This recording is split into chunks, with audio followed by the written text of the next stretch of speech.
ఈరోజు big boss show ముందు పెద్ద గలభ అయింది, కుర్రవాళ్ళు కొట్టుకున్నారు. దానికి కేసులు పెడతామని చెప్పి సజ్జనార్ లాంటి వాళ్ళు వచ్చి ఆర్టీసీ బస్సులు చెడగొడతామని చెప్పి కేసులు పెడతా ఉన్నారు. నేను సూటిగా అడిగేది ఏంటంటే, ఆ బిగ్ బాస్ షో అనేది ఒక అరాచకమైనటువంటి షో. దాన్ని పర్మిషన్ ఇవ్వడం కరెక్ట్ కాదు. దానిలో ఏదైనా ప్రైజ్ వచ్చిందని చెప్పేసి అని, ఆ ప్రైజ్ వస్తే వాళ్ళు కొట్లాడుకున్నారని, దాన్ని బస్సులు పగలు కొట్టారని చెప్పేసి అని ఈ సజ్జనార్ కేసు పెడుతున్నారు. నేను సూటిగా అడుగుతున్నా, మీరు సైబర్ కమిషనర్గా ఉన్నప్పుడు నేనే వచ్చి ఈ బిగ్ బాస్ అనేది ఒక క్రైమ్ ఇది, దాని మీద యాక్షన్ తీసుకుంటానని పెడితే 3 రోజులు పెట్టుకొని నేను చేయలేను, మీరు కోర్టుకు పోండి అన్నారు. నేను కింది కోర్టుకు పోతే కింది కోర్టులు కొట్టేసి పై కోర్టుకు పోమన్నారు.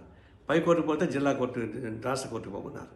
ఆ విధంగా పోలీస్ డిపార్ట్మెంటు భయపడే, కోర్టులు భయపడే. బిగ్ బాస్ అంత ఆదర్శమైనది, అది అసాంఘికమైన కార్యక్రమం జరుగుతుంది. దానిలో నీచాత్యమైన కార్యక్రమాలు జరుగుతున్నాయి. కేవలం డబ్బుల కోసం కక్కుర్తి పెట్టి నాగార్జున లాంటి వాళ్ళు దానికి హ్యాంకర్గా ఉంటున్నారు. బీజేపీ ఒకవైపున మేము హిందూ ధర్మశాస్త్రం అని చెప్పేసి అని మరి మా భారతీయ సంస్కృతి అంటున్నారు. ఇది భారతీయ సంస్కృతిలో భాగమైంది. పాశ్చాత్య దేశాలు ఉండే తీసుకొని మనకి పెట్టి ఈడ ఒక 100 మందిని తీసుకెళ్ళి ఒక ఇంట్లో పడేసి అది వ్యవసాయ పంపకం తయారు చేసి దానిలో వచ్చిన గొడవలు చూసుకొని చేస్తున్నారు. ఇప్పుడు ఏంటంటే ఒక రైతు పంటను తీసుకొచ్చారు, అది ఒక 40 లక్షల రూపాయలు ప్రైజ్ ఇచ్చారు.